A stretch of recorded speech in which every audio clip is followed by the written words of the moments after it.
The Bengali টিউশনে তোমাদের সকলকে স্বাগত। আমি শুভময়। আজ আমরা মৃদুল দাশগুপ্তের লেখা ক্রন্দনরতা জননীর পাশে যে কবিতাটি রয়েছে সেই কবিতাটি নিয়ে আজ আমরা আলোচনা করব। তোমরা যারা ক্লাস 12-এ পড়ছো তাদের সামনেই পরীক্ষা, তোমাদের জন্য এই কবিতাটি অবশ্যই পাঠ্য হিসেবে রয়েছে। আজ আমি এই কবিতাটির বিষয়বস্তু একটু আলোচনা করব এবং তার সাথে কিছু প্রশ্নোত্তর নিয়ে আলোচনা করব, ছোট ছোট প্রশ্নোত্তর। তো চলো তাহলে শুরু করছি আমরা ক্রন্দনরতা জননীর পাশে। 2007 সালে প্রকাশিত, বেশি দিন হয়নি।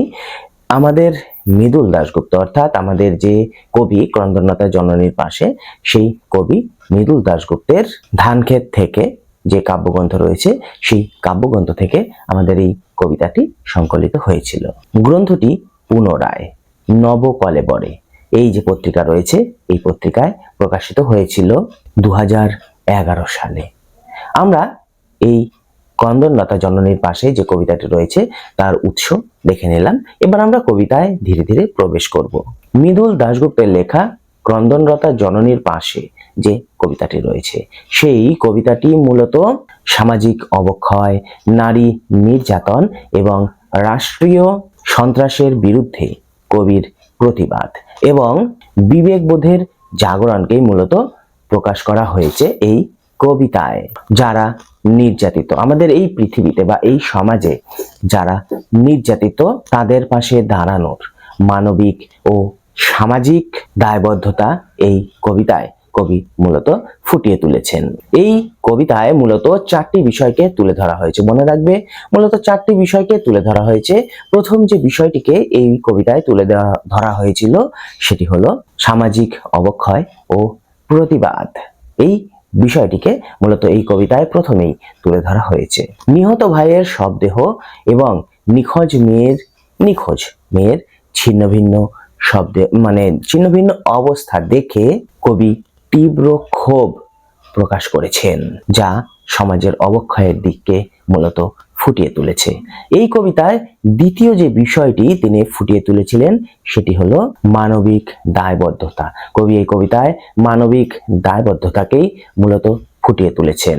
ক্রন্দনরতা জননী যখন বিপন্ন, তখন কবির মতো সাধারণ মানুষ বা বলতে পারো শিল্পীরা চুপ করে বসে থাকার তাদের কোনো সুযোগ ছিল না। এরপরের যে বিষয়টি তিনি ফুটিয়ে তুলেছেন সেটি হলো শিল্পের সার্থকতা। প্রতিবাদ করার মানসিকতা যদি না থাকে তাহলে গান বা আঁকাআঁকি করার কোনো মূল্য থাকে না এই সমাজে। এবং সর্বশেষে চতুর্থত যে বিষয়টিকে তিনি তুলে ধরতে চেয়েছিলেন সেটি হলো বিবেকের জাগরণ।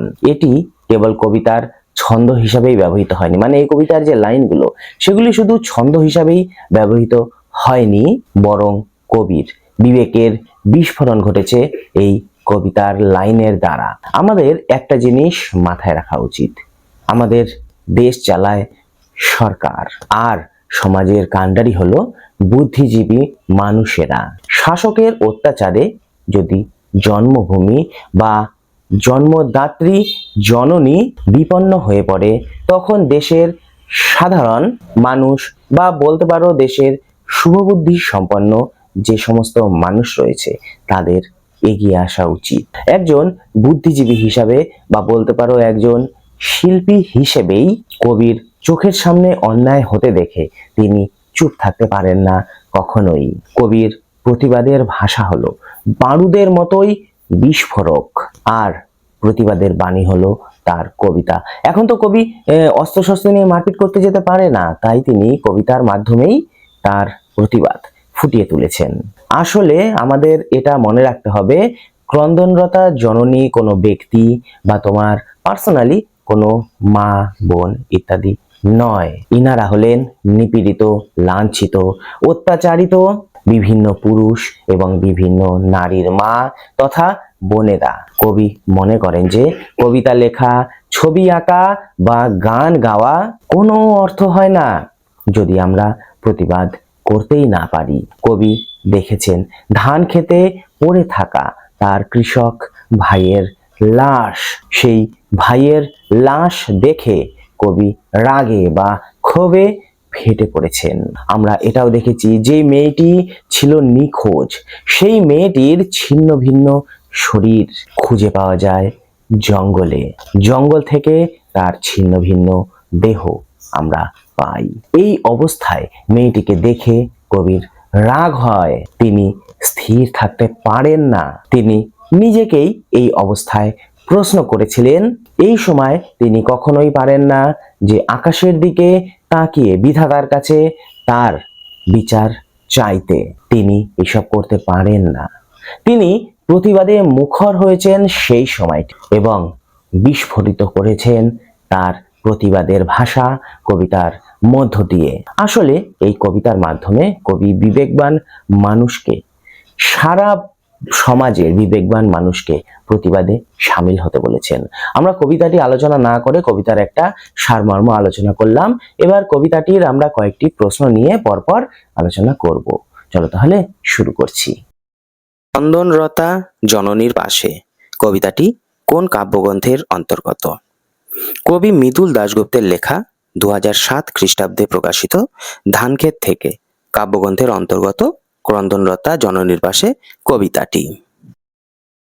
লেখা, গান গাওয়া, আঁকা আঁকি সম্পর্কে কবির মনোভাব কিরূপ?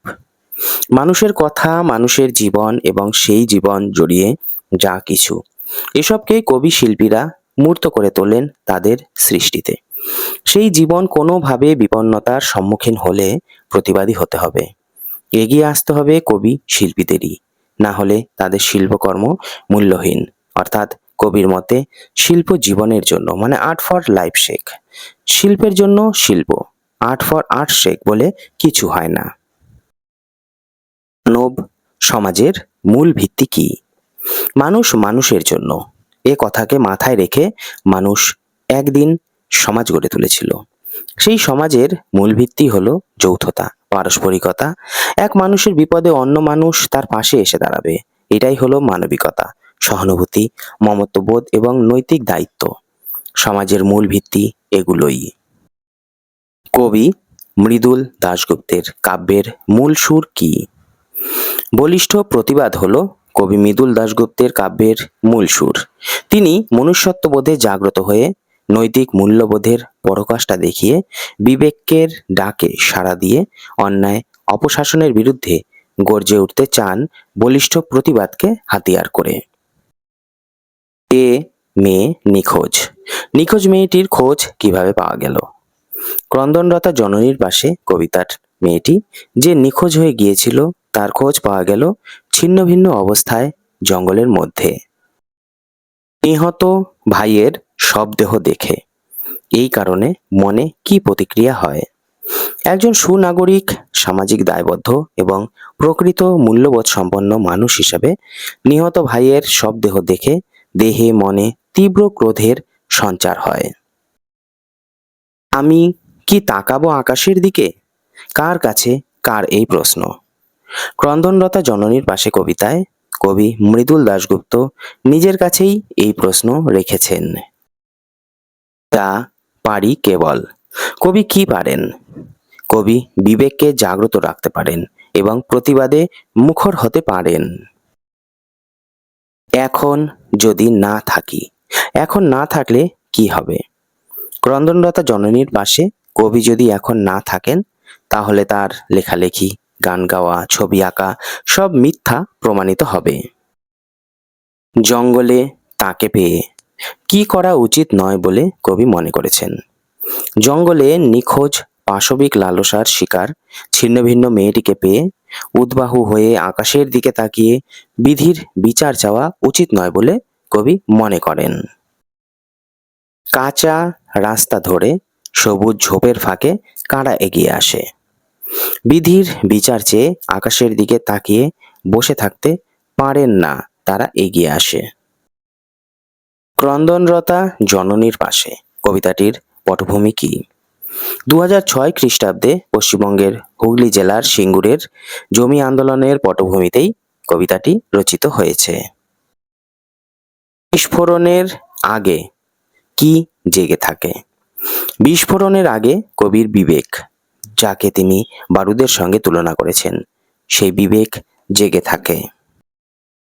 নাই যদি হয় ক্রোধ। ক্রোধের কারণ কি? নিহত ভাইয়ের মৃতদেহ দেখে ক্রোধ হওয়া স্বাভাবিক বলে কবি মনে করেছেন।